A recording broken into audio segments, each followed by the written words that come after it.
Hay un poema de Miguel Martí y Pol que dice: la belleza es un pájaro que se nos muere en las manos, ¿no? Es decir, que la belleza desaparece y luego lo que te queda pues es tu cabeza, ¿no? Tu cultura, lo que has hecho con tu vida.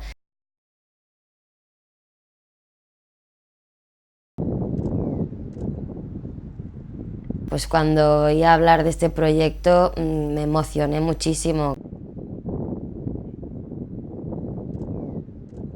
De que gente mayor, y puedo pensar pues en mis abuelos, se puedan sentir útiles, incluso mejor consigo mismos, acompañados, compartir tiempo con gente que merece una segunda oportunidad, que está a punto de salir de la cárcel, y me parece muy bonito pues que sean personas mayores las que vayan a centros penitenciarios a enseñar nuevas tecnologías, cosa que es muy necesaria en el mundo en el que vivimos, ¿no? Vicente Ferrer decía: el acto bueno nos hace felices, y es cierto.